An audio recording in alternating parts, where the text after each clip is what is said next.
Have you ever felt it, that strange shift when everything seems to be going well, when love feels close, and then suddenly, things change?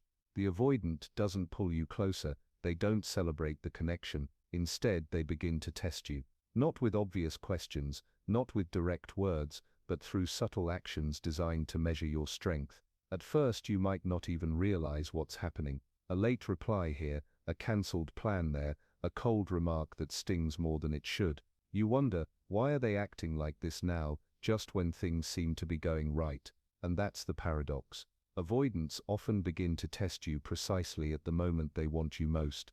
When they feel the pull of intimacy, when the thought of keeping you in their life grows real, their fear grows just as strong. So instead of saying, "I want you," they create distance. Instead of admitting, "You matter to me," they build small obstacles. They want to know, will you chase me? Will you break? Will you prove to me that you're safe? Or will you abandon me like they've always feared? These aren't random behaviors, they're not accidents, they're deliberate patterns, unconscious, but powerful. For the avoidant, testing you is a way of protecting themselves from what they fear most: rejection, dependence, vulnerability. But here's the twist. These tests are not really about your weakness, they're about their fear, and how you respond, not with panic, not with desperation, but with calm strength, can change everything. Because when tests begin, they reveal far more about the avoidant's heart than they ever intended. And in this video we're going to uncover exactly how avoidants test you, why they do it, and most importantly, how you can respond in a way that protects your power and changes the game forever. Now let's look at what this shift really means, the hidden patterns of how avoidants begin to test you. The testing patterns. If the hook was about the moment you feel the shift, this part is about why that shift happens and the hidden ways avoidants begin to test you. When avoidants want to keep you in their life, they rarely say it directly. Instead, their fear of closeness translates into subtle behaviors that look like disrespect, indifference, or confusion. To them, these are not just habits, they are tests. Each action carries a question: can I trust you? Will you hurt me? Or will you prove that I'm safe even when I push you away? The first pattern is silence. They pull back suddenly, not because they've lost interest, but to see how you react. Will you flood their phone with messages? Will you beg for reassurance? To them, your reaction is information, a test of your emotional stability. The second pattern is cancellation. Plans you thought were important are suddenly brushed aside. It's not about the dinner or the date, it's about observing how you handle disappointment. Do you explode with anger, or can you hold your ground without losing dignity? The third is dismissiveness. You share something vulnerable, and they laugh it off, or call you too sensitive. This is their way of protecting themselves, but underneath they're watching. Will you collapse under rejection, or stand steady in your truth? Another powerful pattern is inconsistency. One moment warm, the next moment cold. This push and pull is not random, it's a survival tactic. They want to know if your love can withstand the storm they create, or if you'll abandon them at the first sign of chaos. And finally, control through distance. They might make unilateral decisions, keep you guessing, or act like you're replaceable. Not because you don't matter, but because you matter so much, it terrifies them. Testing you becomes their shield, their way of ensuring you won't consume them. Here's the truth. These patterns aren't about you being unworthy, they're about the avoidant's fear of losing themselves or being rejected. Their tests may look like rejection, but in reality, they're signs of desire, proof that they want you close, but don't yet know how to let you in. But the real question is, when these tests appear, how do you respond without losing your power? How to respond with strength. Every test an avoidant throws at you has one hidden purpose: to see if you'll break. The silence, the cancellations, the dismissiveness, all of it is designed to provoke a reaction. Because the moment you lose your balance, the avoidant feels justified in their fear. See, I knew I couldn't trust closeness, but here's where your power begins. The way to pass these tests is not through chasing, convincing, or proving, it's through calm, consistent strength. When the avoidant withdraws, your instinct may be to run after them. Don't. Instead, let the silence breathe, hold your center. This doesn't mean ignoring them, it means refusing to panic. By staying steady, you show them something they have never seen before: closeness without chaos. When they cancel plans or act unpredictable, resist the urge to lecture or explode. A simple, calm boundary is far more powerful. I value consistency. If you want to be here, be here. If not, I'll move forward on my own. These words don't come from anger, but from self-respect. And that's what shakes their strategy. Dismissiveness is another trap. When they brush off your feelings, don't collapse or beg to be heard. Instead, ground yourself in truth. My feelings are valid, even if you don't acknowledge them. This subtle shift protects your worth, while exposing the limits of their defense. Consistency is your superpower. Avoidants thrive on inconsistency because it keeps them in control, but when you remain calm, loving and steady, without chasing or collapsing, their game stops working. The very walls they built to protect themselves start closing in, forcing them to confront the truth. They can't break you, and they can't control you. This is the rise of what I call the super empath. Someone who loves deeply but refuses to sacrifice their dignity. Someone who understands the avoidance fear without letting it dictate their own worth. The super empath doesn't play the avoidance game. Instead, they create a new one where respect, clarity, and self-love are the rules.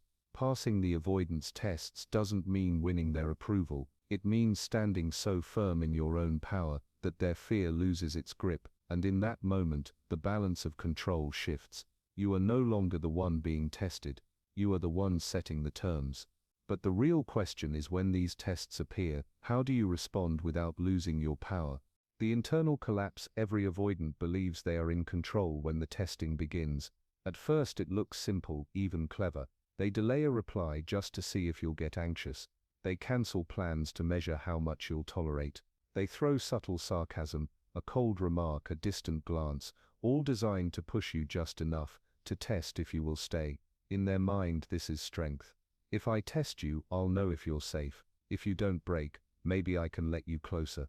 Each late response, each dismissive word, each moment of withdrawal is meant to be a gauge, a way to protect themselves from the thing they fear most: rejection. They believe testing you keeps them safe, but here's the paradox they never see coming. Every test has a hidden timer. Push someone too far, and the test no longer exposes their partner's weakness. It exposes the avoidant's own fear, because when you refuse to chase, when you calmly hold your boundaries, when you show patience without losing your self-respect, the power of their tests begins to collapse. Suddenly, the late replies don't create panic. The cancelled plans don't spark desperate texts. The dismissive words don't shatter your confidence. And in that moment, the avoidant is faced with a reality they never prepared for. Their entire strategy stops working. This is where the collapse begins. The shield they thought was protecting them becomes a mirror. The distance they created to prove their independence becomes proof of their own loneliness. The sarcasm they used to mask their fear only reveals their emptiness. It doesn't happen with noise or drama. It happens quietly, in the stillness of their own mind. The avoidant begins to realize their sense of control was never real. It depended on you reacting, you chasing, you breaking down. Without that, they are left face to face with the truth. The game was never about your weakness, it was about their fear. And in that terrifying clarity, the structure of their defense cracks. The very tests they used to measure your strength have now measured theirs, and they come up short. And it's this calm strength that triggers the turning point, the moment when the avoidant's entire strategy starts to collapse. Thriving beyond the tests. When the dust of the testing settles, one truth becomes clear: the real measure was never about how much you could bend for the avoidant, it was about how firmly you could stand for yourself. Because every test they set before you, the silence, the sarcasm, the cancellations, the emotional distance, was never proof that you were unworthy. It was proof that they were terrified. They weren't testing your weakness, they were exposing their own fear. And this is where your transformation begins. Instead of collapsing under their pressure, you rise above it. You learn to answer coldness with calm, not chaos. You respond to disrespect with boundaries, not begging. You stop chasing the approval they dangle like a prize, and you reclaim the truth: your worth was never up for negotiation. This is thriving beyond the tests. Because here the avoidance patterns lose their grip. The late replies no longer control your mood. The cancelled plans no longer ruin your peace. The subtle dismissals no longer convince you that you're not enough. In this sanctuary you shift the balance of power. The avoidant may continue to test, but the tests no longer define you. They only reveal the strength you already carry. And whether they recognize that strength or not, you walk forward with it, unshaken, untouchable. The ultimate resolution is not proving to them that you're worthy, it's knowing deep within yourself that you always were. So what happens next when their game no longer works the way they expected? And this is where the story ends, not with you defeated by their tests, but with you stronger because of them. Every challenge, every moment of distance, every subtle pushback only proved one thing: you were always more powerful than the game. The avoidant may test, they may retreat, they may try to measure your patience again and again, but the truth is, their tests reveal more about them than they ever reveal about you. Their fear doesn't define your worth, their silence doesn't erase your value, their hesitation doesn't limit your future. So ask yourself, will you keep shrinking under the weight of someone else's tests, or will you rise above them, knowing your dignity is non-negotiable? The choice has always been yours. If this message spoke to you, let us know in the comments with one word: strength, because together we are building a space where self-worth is not questioned, but celebrated. Don't forget to like this video, subscribe for more insights, and share it with someone who needs this reminder today. You deserve love that feels safe, respect that feels real, and a bond that doesn't test your spirit but honors it.